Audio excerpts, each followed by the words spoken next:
thanks to the SecBI team for having me on today. I look forward to a great discussion today. Thanks very much. Gilad, would you like to introduce yourself? Thank you, Stan, and wonderful background you have there. Hi, everyone, and thank you for joining us today. If you're listening to this recording while right now, or while jogging or walking, or other ways of easing the stress from COVID and work from home. My name is Gilad Peleg, and I'm the CEO of SecBI. We're going to talk a lot about threats, improving cybersecurity, obviously XDR, so we can all relax on our next vacation at Windham or wherever. Thanks. Perfect. Yes, we can never get enough vacations, that's for sure. So I'm Jonathan Gordon, and I have the privilege of leading a very talented team of analysts and researchers at TankPoint, focused on cybersecurity and some adjacent markets. And before entering the analyst space, I spent a great deal of my time on the other side of the fence in various roles, both technical and customer facing, and prior to that, some hands-on management in enterprise IT and cybersecurity. So moving on, let's take a very brief look at the agenda today. Before I go through this outline, I should say that if anyone does have any questions, I think Doron said that a few had come in already, but please use the chat or Q&A buttons at the bottom of the screen. Just to avoid any disruptions, we've placed the participants on mute, and the panels will be on mute while they're not talking as well. So if you do have any questions, go ahead and hit those buttons. We'll try and get to all relevant questions as timely as possible, and we have some Q&A time backed up towards the end. So today's session, as you can see here, will be split into three major sections, followed by the Q&A. Firstly, I'll give some background as to where we are with regards to XDR, and indeed how we got to this point, focusing on presenting the findings of the recent survey that Doron mentioned. Stan has kindly agreed to share his perspectives with regards to the challenges in the coming year, and Gilad will bookend the session with some key items on your checklist that you need to consider when looking at an XDR platform. So without further ado, shall we move on and get started? So XDR is still relatively new. I didn't want to make any assumptions that everyone is familiar. There certainly isn't 100% common consensus or definition. So thanks to our friends over at Gartner, this is probably the definition that I see quoted the most, and it will work well for today's session and give some clarity. Not to give out any spoilers for the rest of the show, but I believe that the real driver behind XDR will help consolidate this definition in the short term. And I think that's coming to the realization that there'll never be enough people to get the job done. And in a world where many of the threats come in at machine speed, XDR is really about augmenting that human talent that we have, right? The scarce human talent that we have, defending at machine speed, which really means getting more out of our current systems. So let's take a look at the survey, and we'll move on very quickly. Just an overview of the methodology. Over the last 6 weeks or so, the team has conducted a rather intensive research project, gathering primary research and survey data in attempts to really gauge where we are in the market. And you can see on this slide here that the types of verticals that from the respondents that they identify with, the breakdown, the job titles and their roles. I should point out that the survey was actually skewed and targeted towards larger enterprises. And this reflects here, as you can see in the organizational breakdown. But it doesn't necessarily mean that XDR is only for large companies. We think they will be most likely to be the first to deploy. And some of those reasons will be clear as we proceed during the session today. The other takeaway I think we can see from the data here is that while it's very obvious that many CISOs are trying to figure this out, XDR really cuts across the gamut when we look at cyber professionals. And indeed, it will impact, as we expect, most of the jobs that you see here. So just moving forward onto the next slide, as we look at XDR into the future, the responses that we received as to how important and the time frame for XDR implementation, looking at the numbers here, it's really clear to me that XDR has gained significant traction. Even over the last few months, this picture has changed. And I think that it's as the term itself and the meaning and the understanding of the impact have solidified. I guess my best deduction is it's backed by a belief that we may actually get a platform that will deliver on the promise of unifying the tools that we have, tools that we've already deployed. XDR promises to deliver an end-to-end solution, and it also promises not to make some of the mistakes but from the other tools that have already been deployed, by creating more alerts and more work for teams that are already stretched. So it's really a solution that actually moves the needle and strengthens the cybersecurity posture of companies, which are frankly being hammered and challenged on multiple fronts. I think the key numbers here is you can see that 41%, over 40% of the folks state that they plan to implement XDR in the coming year. And on top of that, initial 34% in the year after. So some quick math tells me here, right, that 75% are planning to adopt in relatively in the short term. So I think that's impressive by any standards. Stan, if I can sort of drag you in here, does this match the picture that you guys are thinking and planning at Wyndham? Would you say your organization looks similar or different?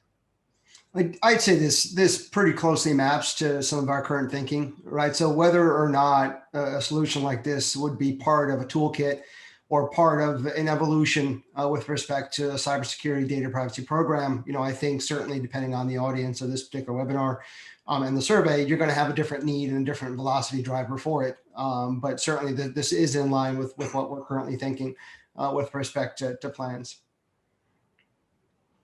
Okay, that's good to know. So I guess let's move on to the next slide.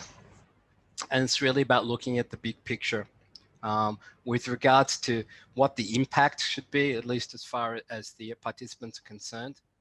We asked respondents to state or to select what their major concern is and what really keeps them awake at night. In addition, we also asked them regarding their spending. It seems from the responses that we get, that we received, and indeed the feeling in the market is that CISOs and their teams are going to be continue to ask or demanded to do more with less, or at least the same amount of budget. And it looks like budget will stay the same at best. And for me, this actually points towards an opportunity with regards to XDR, because XDR is really about augmenting, getting more out of your existing systems, not necessarily just throwing more dollars at the problem, but really changing your approach, fundamental paradigm towards the problem. Again, Stan, maybe I can drag you in once more. Do your views and planning match up to these sorts of numbers, this sort of outlook? So I think certainly, on the damaging percentages with respect to the breach, obviously it'll depend on the nature, certainly the scope, the degree of cleanup activities, and degree of data exfiltration, right? Just in general, right? That's a good general topic to consider. I think from a budget point of view, if you think about the kind of the macro level view, and we'll talk a little bit more in detail later on in the segment. Certainly I think planning to stay the same and or decreasing is something that not only security but certainly all technology and many non-technology budgets are going to be faced with here as we continue to recover in the post-COVID era, and just start to pivot to understand how we transform and how we support our businesses in transforming, in some cases, entire segments to adapt to the post-COVID era. So certainly it's in line with what I've seen, and certainly my current belief structure. All right. Okay. Again, that's great. Let's move on to the next slide. And this is where we focused on the challenges, and there are plenty of challenges out there. I think we should put these numbers in context. First of all, the individual responses to these questions and similar types of questions will obviously be based on maturity of the cybersecurity program within each organization. And as the maturity level hits a certain level, the responses then tend to fall into similar categories like we see here, and really focusing on the time, reduction in the time to detect, respond, remediate, those sort of things become critical. And on the flip side, also what we see here is the responses, or how to accomplish those goals, become clear, right? More automation means enterprises are coming to that realization that they can't simply throw more people at the problem, right? The cost and scarcity of those human resources means that a people-based solution just won't scale, won't meet those requirements. So it's about more integration, more intelligence, obviously still having the right people in place. And I think due to COVID, many teams are still trying to do the basics with a skeleton crew, maybe even shorter than they usually have. So and possibly, if there is a silver lining at all, maybe it's the focus that automation and those sorts of things, artificial intelligence, integration between platforms will actually deliver on that vision. And I guess CISOs can no longer just simply walk into a boardroom and demand more resources and receive a blank check. Shareholders and board members alike, they're looking at ROI when it comes to cybersecurity today. And again, I think XDR comes with a lot of value that if conveyed correctly can match up to that. Again, Stan, is this something that you guys are seeing? Is this in line with your challenges? So I think this is absolutely in line with where the majority of the industry is heading towards, right? I think COVID is an interesting opportunity, but the reality is folks were heading towards alert fatigue and volume of data and proliferation of services that are mostly outside the scope of their control for quite some time. Certainly, whether it's with cloud or with digital transformation, it was already a pretty complicated ecosystem. And if you take a look at the damage that COVID has done to workload, to distribution of resources, to some of the topics we'll cover a little bit later on, certainly the automation requirements of any tool or any platform, that's starting to become table stakes versus being something that used to be thought on as an afterthought or as a nice to have. So certainly that's something that I believe is going to increase in velocity going forward. And certainly a lot of the technology innovations that are taking place within the security space specifically are going to help and hopefully drive adoption for sure. Mm-hmm, mm-hmm. I think that makes a lot of sense. And I think just moving on to the next slide, we talked a little bit about value when it comes to XDR or the type of value that CISOs are looking for. And we asked participants of the survey exactly what are the main benefits that they expect to get from an XDR? What's the lure? What's the value they expect to gain? And you can see here, again, improving response times and doing more with less are really the main themes here. Detection accuracy as well coming up here, and spending less time but getting greater granularity. And I think these values are key to that sell, right? Selling that to the top management, selling that to the board. Again, Stan, try not to drag you in on every point, but what do you think about this match up to what you guys are looking at? Yeah, I think not only with us, but many of the folks that I tend to talk to, the velocity around what the first metric shows, right? And measure velocity basically, and trying to do more work with, again, fewer experts, whether or not COVID or just due to reallocation of funding and budgets. certainly that velocity coupled with automation presents for an interesting market opportunity. But that is very much in line with some of the challenges that we have and continue to face as well. And again, while this is a specific, cybersecurity focused event, this is broader from an overall technology point of view. And certainly the velocity through which this is straining resources, certainly don't see that changing anytime soon. Yeah, I think that's what we get from the survey, but also in discussions with other people in the industry. Again, it's a continued theme about doing more with less, or more with the same budget, more with the same skill set, etc. And the people that can do are getting harder to find. So I will just wrap up with the last slide on the survey. The title here, it says they want universal XDR. Again, I don't want to throw out too many spoilers. Have some great speakers coming up next, but we asked folks what or where they source their security products from.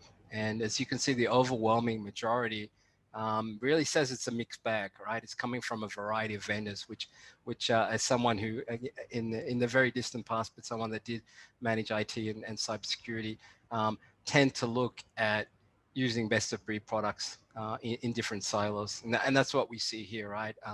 Number one on the list is EDR, endpoint detection and response, firewalls, next generation firewalls, web and mail gateways, and they're coming from a range of vendors is what we see very definitely in the market.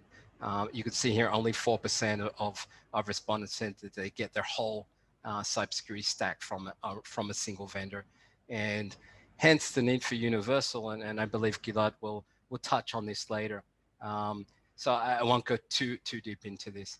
So that kind of wraps up the first section. I hope that was interesting. As Gilad said, we'll be sharing the entire report with everybody following the webinar.